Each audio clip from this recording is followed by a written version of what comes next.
जय हिंद। स्वागत है आपका इंडियन न्यूज़ एनालिसिस के एक नए एपिसोड में। आज के अपने इस वीडियो में हम बात करने वाले हैं LCA लिफ्ट के बारे में। पहले हम जानेंगे कि भारत ने कैसे मलेशिया में LCA लिफ्ट को एक बार फिर से प्रदर्शित किया है। इसके बाद हम बात करेंगे कि क्यों लाइट कॉम्बैट एयरक्राफ्ट कैटेगरी में LCA लिफ्ट और तेजस से ज़्यादा बेहतरीन एयरक्राफ्ट इस समय अब कोई भी नहीं है। कैसे तेजस ने अपने दूसरे प्रतिद्वंदियों को बहुत ज़्यादा पीछे छोड़ दिया है। तो आइए जान लेते हैं आज के इस वीडियो में इन सारे विषयों के बारे में। जैसा कि आपको पता है कि हिंदुस्तान एरोनॉटिक्स लिमिटेड ने बहुत पहले से मलेशिया को अपना जो लीडिंग फाइटर ट्रेनर है वो ऑफर किया है, क्योंकि मलेशिया 18 की संख्या में जो LCA एयरक्राफ्ट है उनको खरीदना चाहती है। प्रबल दावेदारों की बात करें तो कोरिया का FA-50, पाकिस्तान का JF-17 थंडर और भारत का जो लाइट कॉम्बैट एयरक्राफ्ट है, इसके अलावा तुर्की का जो हूरजेट है, ये प्रबल दावेदार माने जा रहे हैं। लेकिन अभी हाल ही में आपको बता दें कि मार्च 28 से 31 तक मलेशिया में डिफेंस सर्विसेज एशिया एग्जीबिशन, जिसको हम DSA के नाम से जानते हैं, वो चल रहा है और यहाँ पर भारत ने अपने लीडिंग फाइटर एयरक्राफ्ट को प्रदर्शित किया है। इसके बारे में बताया यह भी जा रहा है कि भारत ने मलेशिया को इससे संबंधित कुछ अतिरिक्त जानकारियां भी प्रदान करी हैं। शुरुआत में कुछ रिपोर्ट्स ये दावा करती थी कि भारत का लाइट कॉम्बैट एयरक्राफ्ट अभी सबसे बड़ा प्रबल दावेदार है, लेकिन यहाँ पर रशिया के MiG-35 और पाकिस्तान के JF-17 थंडर की बातें भी हो रही थी। लेकिन अब मलेशियन मीडिया की बात माने तो MiG-35 को रिजेक्ट कर दिया गया है। उसके पीछे का कारण ये है कि मलेशिया पहले से रशिया के MiG-29 को लेकर के जो हाई कॉस्ट रेट है उससे परेशान है। ऊपर से इनकी मेंटेनेंस भी उनके लिए एक गले की हड्डी है और मलेशिया ने MiG-29 को रिप्लेस करना शुरू कर दिया है। सेम सिनेरियो पाकिस्तान के JF-17 थंडर के साथ भी देखने को मिल रहा है। आपको पता होना चाहिए कि पाकिस्तान के JF-17 थंडर में भी रशियन इंजन का इस्तेमाल किया जाता है, जिससे मलेशिया परेशान है और इसी के चलते बहुत मुश्किल है कि शायद पाकिस्तान के JF-17 थंडर को यहाँ पर कोई जगह मिले।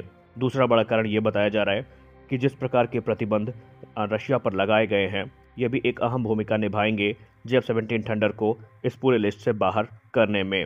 यानी कि अगर हम अब देखें तो दो ही प्रबल दावेदार यहाँ पर बचते हैं।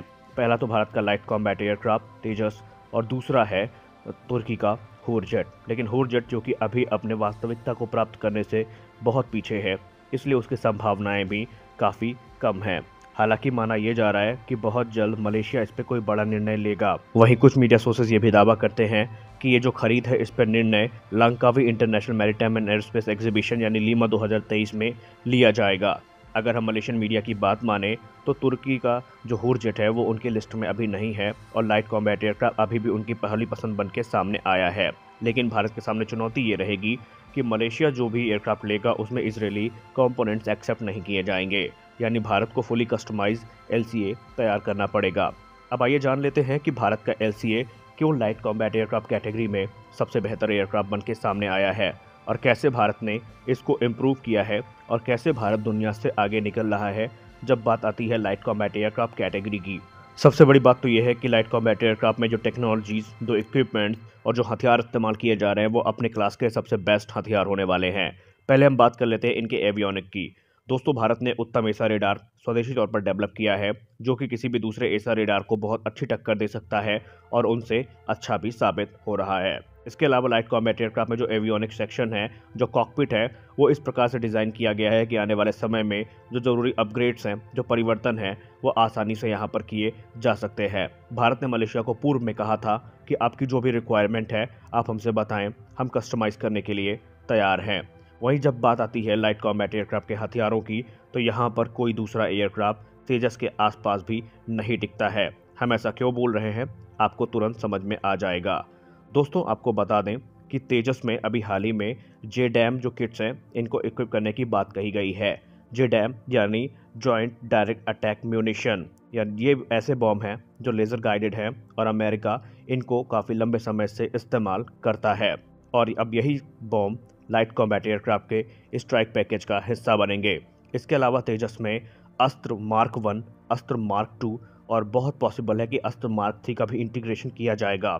यानी जब बात आएगी BB और कॉम्बैट की, तो यहाँ पर कभी भी तेजस किसी से पीछे नहीं रहने वाला है। अस्त्र के अलावा इसमें R-73, ASRAAM, पाइथन 5, डर्बी और भी दूसरी मिसाइल्स का इस्तेमाल किया जाएगा। यानी जब बात आएगी with in visual range combat की या BB और कॉम्बैट की, तो तेजस का स्ट्राइक पैकेज सबसे खतरनाक होने वाला है। जब बात आएगी एयर टू ग्राउंड अटैक की, तो तेजस के पास पहले से एशएम हैमर, जेडैम और भी दूसरे जो लेज़र गाइडेड बॉम्ब्स हैं, खासकर भारत का खुद से डेवलप किया गया स्मार्ट एंटी एयरफील्ड वेपन जिसको हम शॉ के नाम से जानते हैं, वो तेजस के स्ट्राइक पैकेज का हिस्सा है। और आपको पता होना चाहिए कि LCA तेजस एक बार में तकरीबन 12 से 14 जो शॉ वेपन सिस्टम है इनको कैरी कर सकता है। यानी इकलौता तेजस अपने एक ही शॉटी में एनिमी के पूरे एयरफील्ड को, उनके इंफ्रास्ट्रक्चर को तबाह करने की कैपेबिलिटी रखता है। इसके अलावा और भी दूसरे हथियार हैं जो तेजस के प्रमुख स्ट्राइक पैकेज का हिस्सा होने वाले हैं। और जब बात आती है स्ट्राइक पैकेज की, तो हमने आपको पूर्व में भी कहा कि तेजस का कोई भी सानी नहीं है। इसलिए मलेशियन मीडिया और इंडियन मीडिया दोनों कॉन्फिडेंट हैं कि तेजस मलेशियन एयरफोर्स का हिस्सा बनने के लिए पूरी तरीके से योग्य है और सबसे ज़्यादा प्रबल दावेदार भी है। अब सबसे बड़ा सवाल यहाँ पर ये उठता है कि आखिर कैपेबिलिटी इतनी अच्छी है तो हमें LCA लिफ्ट कब तक देखने को मिलेगा? क्या इसकी कोई स्पष्ट टाइमलाइन है? क्या ADA हिंदुस्तान एरोनॉटिक्स लिमिटेड या DRDO ने इसके बारे में कुछ स्पष्ट रूप से बताया है? तो आइए इसके बारे में भी जान लेते हैं। दोस्तों, आपको पता होगा कि अभी 16 FOC तेजस के जो ऑर्डर हैं वो भारतीय वायुसेना को पूरे किए जा रहे हैं। अब अंतिम के 2 से 3 यूनिट्स ही बची हैं जो कि डिलीवर होना बाकी हैं और उनकी जो फर्स्ट फ्लाइट है वो इसी साल के अंत तक शुरू कर ली जाएगी और डिलीवर कर दिए जाएंगे। उसके बाद कुछ चुनिंदा लिमिटेड सीरीज प्रोडक्शन की जो तेजस हैं उनको एक फ्लाइंग टेस्ट बेड में कन्वर्ट किया जाएगा जो कि तेजस मार्क 1A प्रोग्राम के लिए महत्वपूर्ण भूमिका निभाएंगे। बात करें अगर तेजस मार्क 1A की, तो इनकी पहली उड़ान इसी वर्ष जून में और दूसरी उड़ान इसी वर्ष दिसंबर में आयोजित करी जाएगी। 2024 में पहला जो एयरक्राफ्ट है वो इंडियन एयरफोर्स को डिलीवर किया जाएगा। बाद में 2025 मार्च तक 8 और अन्य एयरक्राफ्ट जो कि मार्क 1A कैटेगरी के होंगे वो भारतीय वायुसेना को डिलीवर किए जाएंगे। जैसे ही इनकी डिलीवरी शुरू हो जाएगी, हिंदुस्तान एरोनॉटिक्स लिमिटेड इन्हीं के साथ साथ LCA लिफ्ट का जो प्रोडक्शन है वो भी शुरू करेगा। हिंदुस्तान एरोनॉटिक्स लिमिटेड ने यह बताया है कि जो लीडिंग फाइटर ट्रेनर एयरक्राफ्ट है इस पे जो काम है वो 2023 के मध्य से शुरू होगा और 2024 में ये वास्तविकता का रूप लेता दिखाई पड़ेगा। इसके लिए तेजस मार्क 1 के एक ट्रेनर जो वेरिएंट है उसको सेलेक्ट किया जाएगा, उसमें मॉडिफिकेशन किए जाएंगे। खास बात यहाँ पर यह रहेगी कि LCA लिफ्ट एक पूरी तरीके से कॉम्बैट रेडी एयरक्राफ्ट होगा, यानी अगर सेना चाहे तो इसको ट्रेनिंग पर्पस में इस्तेमाल करे और अगर चाहे तो इसको एनिमी के अगेंस्ट भी इस्तेमाल करने के लिए यह हमेशा रेडी रहेगा, क्योंकि इसका इस्तेमाल न सिर्फ ट्रेनिंग मिशन के लिए किया जाएगा बल्कि electronic warfare, air combat manoeuvres और दूसरे जो मिशंस हैं वो आराम से इस जहाज़ की सहायता से एग्जीक्यूट किए जाएंगे। तो ये कुछ जानकारी थी LCA लिफ्ट, तेजस मार्क 1 और मार्क 1A को लेकर के। अब आप खुद ही बताइए कि कौन सा ऐसा एयरक्राफ्ट है जिसके पास इतना मैसिव स्ट्राइक पैकेज, इतने अत्याधुनिक उपकरण और इतना अच्छा यहाँ पर कह सकते हैं भविष्य है, क्योंकि तेजस ने पहले ही अपने आप को साबित करके रखा हुआ है और भारतीय वायुसेना ने 83 की संख्या में इनको ऑर्डर करके जो अभी तक भरोसा नहीं दिला पा रहे थे दूसरे कस्टमर्स को, वो भी दिला दिया है कि ये एक अच्छा प्लेटफॉर्म है और इंडियन एयरफोर्स खुद इनको एक बड़ी संख्या में इस्तेमाल करेगी। बात करें इनके बड़े भाइयों की, तो तेजस मार्क 2 ऑलरेडी इस समय अपने रोल आउट सेरेमनी से बहुत नज़दीक है और आने वाले समय में इसको लेकर के हमें और भी अच्छी अपडेट देखने को मिलेंगी। फिलहाल की वीडियो में बस इतना ही। अगर वीडियो अच्छा लगा तो वीडियो को लाइक करिए, नए हैं तो सब्सक्राइब करिए। मिलते हैं अपने अगले वीडियो में, तब तक के लिए जय हिंद।